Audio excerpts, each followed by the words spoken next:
प्रतिज्ञा। नमस्कार, आप देख रहे हैं न्यूज स्टेट उत्तराखंड उत्तर प्रदेश और मैं हूं आपके साथ आशिमा त्यागी। और आज पहाड़ के लिए बेहद ही ऐतिहासिक दिन। पुष्कर सिंह धामी आज लेंगे सीएम पद की शपथ। ये बड़ी खबर आपको दे रहे हैं। दोपहर 2:40 पर शपथ ग्रहण समारोह होगा। देहरादून के परेड ग्राउंड में कार्यक्रम आयोजित किया गया है। तो धामी के साथ कैबिनेट को भी शपथ यहां पर दिलाई जाएगी और सबकी निगाहें इस कैबिनेट पर ही होगी, क्योंकि जो मुख्यमंत्री का चेहरा रिपीट यहां पर हुआ है, तो क्या कैबिनेट में भी ऐसे ही चेहरे रिपीट होंगे या फिर नए चेहरों को तरजीह दी जा सकती है या युवाओं को फोकस किया जा सकता है। तो आज तमाम जो कैबिनेट में मंत्री होंगे वो भी शपथ लेंगे। तो ऐतिहासिक बनाने की तैयारी इस शपथ ग्रहण समारोह को। बता दें कि पीएम मोदी, गृह मंत्री अमित शाह भी इस कार्यक्रम में मौजूद रहेंगे। तो सीएम योगी भी शपथ ग्रहण समारोह में शामिल होंगे और इस शपथ ग्रहण समारोह को लेकर तमाम तैयारी यहां पर की जा चुकी है। तो उत्तराखंडी की झलक भी इस शपथ ग्रहण समारोह में दिखाई पड़ेगी। तो वीवीआईपी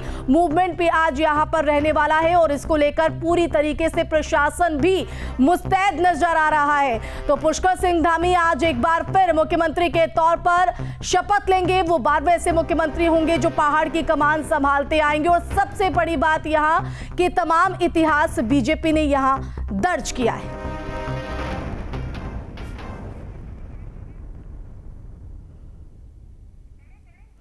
तो पीएम मोदी, अमित शाह समेत कई दिग्गज जो है वो इस समय शामिल होंगे। और इसी बीच धामी के मंत्रियों से जुड़ी ये सबसे बड़ी खबर आपको न्यूज स्टेट पर।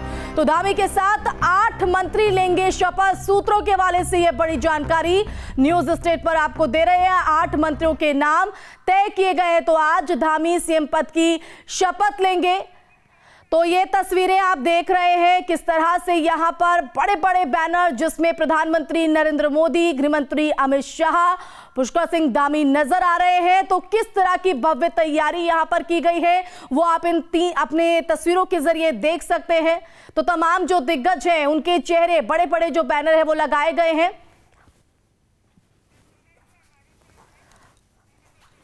तो आज पुष्कर सिंह धामी सीएम पद की शपथ लेंगे और सीधा रुख करेंगे संवाददाता सुरेंद्र डसीला का। सुरेंद्र, लगभग 12 दिनों का इंतजार यहां पर लोगों की तरफ से, वो इंतजार खत्म होता हुआ दूसरी बार मुख्यमंत्री के तौर पर शपथ लेंगे पुष्कर सिंह धामी। क्या नजारा वहां पर, क्या कुछ माहौल शपथ ग्रहण स्थल पर?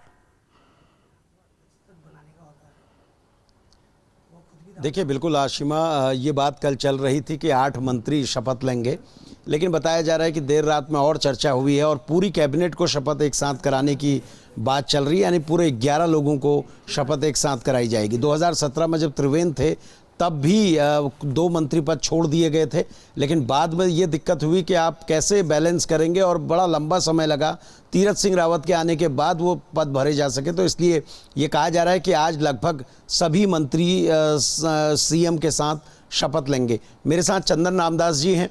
आप बागेश्वर से लगातार चौथी बार के विधायक हैं और आज मंत्रिमंडल में आपकी भी जगह होगी, जिस तरह के सूत्र हमें बता रहे हैं।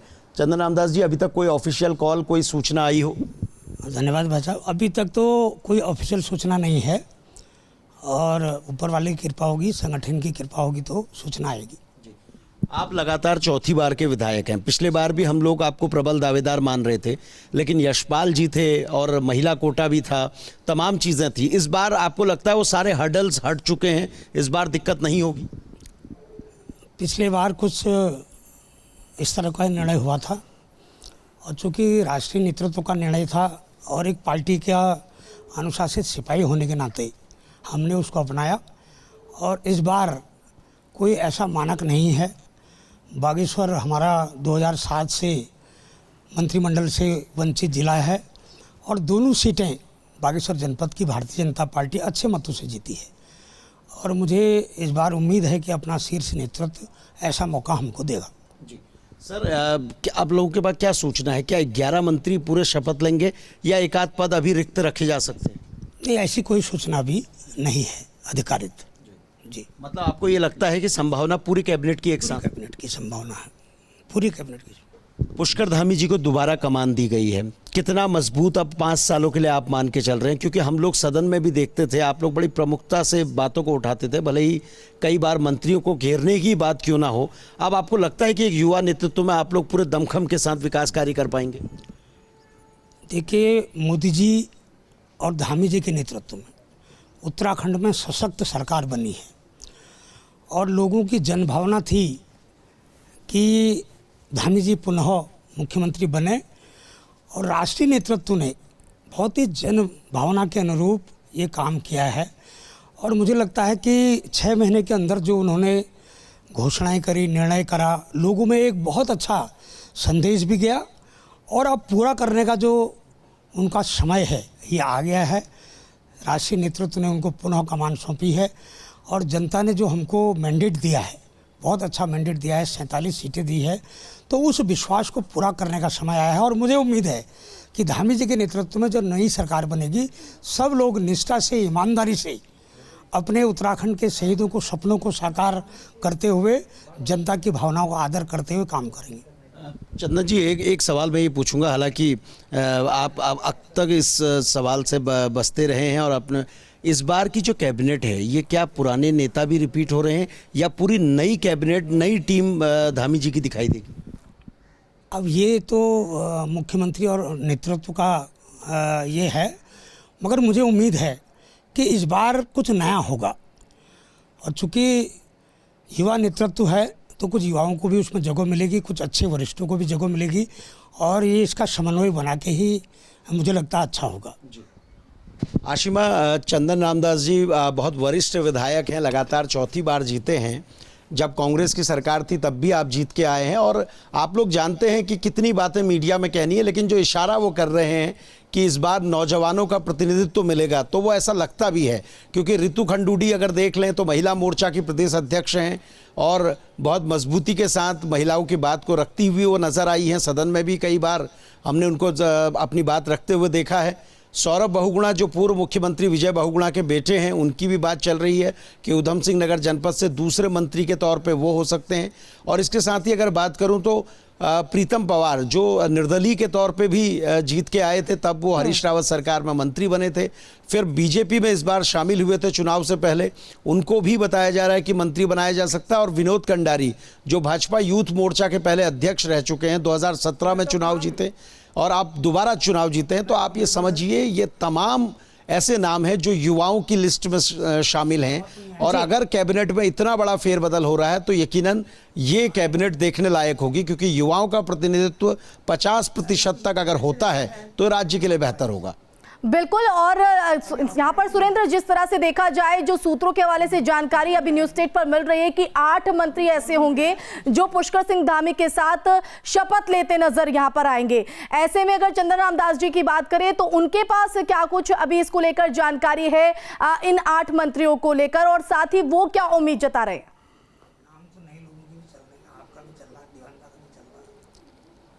देखिए, अगर बात की जाए तो कल तक 8 की बात कही जा रही थी, लेकिन आज जो सूत्र बता रहे हैं वो ये बता रहे हैं कि पूरी कैबिनेट एक साथ शपथ लेगी। करीब 25 नाम आला कमान को भेजे गए थे मंत्रियों के, जिनमें से 11 को लगभग फाइनल कर लिया गया है।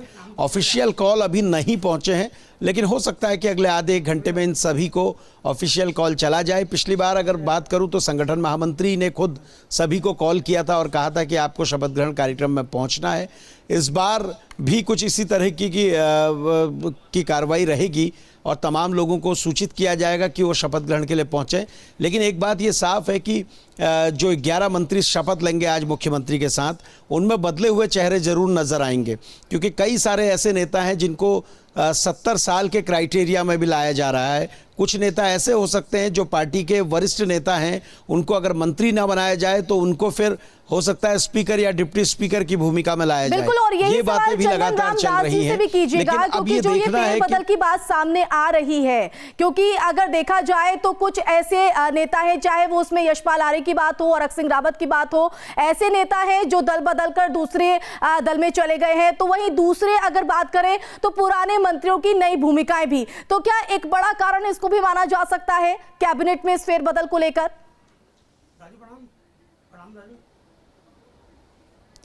देखिए, बिल्कुल ये सवाल मैं उनसे एक बार और पूछ लेता हूँ। मेरे साथ ही हैं चंदन रामदास जी। विधायक जी, मुझे एक चीज़ ये बताइए, इस बार हरक सिंह जी दूसरी पार्टी में जा चुके हैं, यशपाल जी दूसरी पार्टी में जा चुके हैं, यतीश्वरानंद जी चुनाव हार गए हैं, तो कुछ भारी भरकम मंत्रालय जो हैं वो आपको लगता है कि भाजपा के जो पुराने नेता हैं, खासतौर पे हम उन नेताओं की बात कर रहे हैं जो शुरुआत से आप जैसे लोग जो लगे हुए हैं, ऐसा नहीं कि जो चुनाव से पहले भाजपा में आए थे, तो इस बार कुछ इस तरीके का क्राइटेरिया होगा कि अपने नेता को ज़्यादा मजबूत रखेंगे? इस बार जो भी होगा पुराने नए लोगों का समन्वय करते हुए अच्छा मंत्रिमंडल गठन होगा। और मुझे लग रहा है कि कुछ लोगों का अनुभव भी लेंगे और नए लोगों का जोश खरोश और उनकी जो प्रतिभा है उसको भी निखारने का समय मिलेगा और अच्छा मंत्रिमंडल बनेगा, मुझे पूरा उम्मीद है। एक उत्तराखंड की राजनीति में एक चीज बहुत जरूरी हो जाती है, कुमाऊं और गढ़वाल का बैलेंस करना। सुरेंद्र लौटेंगे आपके पास। चंदन राम दास जी न्यूज स्टेट पर बने हैं और सीधे तौर पर उन्होंने कहा है कि जो जिम्मेदारी मिलेगी उसे बखूबी यहां पर लिया जाएगा, लेकिन साथ ही युवा नेतृत्व को खड़े करने की जिम्मेदारी। और इसी बीच ये बड़ी खबर आपको बता दें कि धामी की शपथ से जुड़ी ये सबसे बड़ी खबर आपको बताएं तो धामी के साथ 11 मंत्री ले सकते हैं शपथ। आलाकमान ने 11 नाम फाइनल यहां पर किए हैं। ये ताजा अपडेट सामने आया न्यूज स्टेट पर, पल पल की अपडेट शपथ ग्रहण समारोह को लेकर। और इस बीच ये बड़ी अपडेट सामने आई है, आलाकमान ने 11 नाम फाइनल किए और इसी के साथ धामी के साथ 11 मंत्री शपथ लेते नजर आएंगे। तो शपथ ग्रहण समारोह को लेकर तमाम तैयारी यहां पर की जा चुकी है। हलचलें और अटकलें लगातार जो है वो तेज है, लेकिन इस बीच ये बड़ी जानकारी मिल रही है कि आला कमान ने 11 नाम फाइनल किए जो शपथ लेते नजर आएंगे। संवाददाता सुरेंद्र सीला भी लगातार बने हुए हैं। सुरेंद्र, अब तक ये संख्या 8 थी, लेकिन अब जो ताजा अपडेट न्यूज स्टेट पर आ रहा है वो ये आ रहा है कि आला कमान ने 11 नाम फाइनल किए हैं जो पुष्कर सिंह धामी के साथ शपथ लेते नजर आएंगे।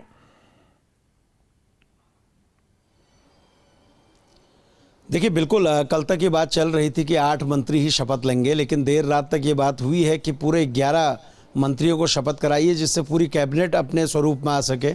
2017 का मैं उदाहरण दे रहा था, त्रिवेंद्र जी के समय में 10 लोगों को शपथ दिलाई गई थी, 2 मंत्री पद खाली रखे गए थे और उनको भरना अंतिम वर्ष तक बहुत मुश्किल हो गया था।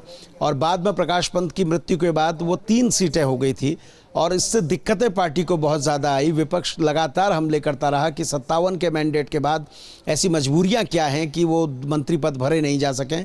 तो इस बार शायद इस तरह की स्थिति ना हो, तमाम जो मंत्री हैं वो आपको शपथ लेते दिखाई देंगे। आशिमा, एक बड़ी बात यह है कि इस बार की कैबिनेट में कुछ प्रमुख पुराने चेहरे जरूर होंगे। मदन कौशिक की ये बात कर रहे हैं कि वो कैबिनेट में हो सकते हैं, धन सिंह रावत कैबिनेट में हो सकते हैं, अरविंद पांडे कैबिनेट में हो सकते हैं। तो ये 3 जो प्रभावी नेता हैं ये कैबिनेट में हो सकते हैं। सुबोध उनियाल को लेकर अभी बहुत ज़्यादा चीज़ें क्लियर नहीं हैं, क्योंकि ज़िले के प्रतिनिधित्व के हिसाब से भी आपको देखना होगा। टिहरी में जो दावेदार हैं वो 3 प्रमुख हैं और ऐसे में मंत्री पद शायद एक ही को मिलेगा। देहरादून से हो सकता है 2 मंत्री बनाए जाएं, क्योंकि यहाँ पार्टी का जो पार्टी की स्थिति रही है, जो पार्टी के पक्ष में गई है, 10 में से 9 सीटें पार्टी ने जीती है। बिल्कुल, और आधी आबादी को लेकर भी आपसे सवाल मैं यहाँ पर करूंगी, लेकिन सुरेंद्र आप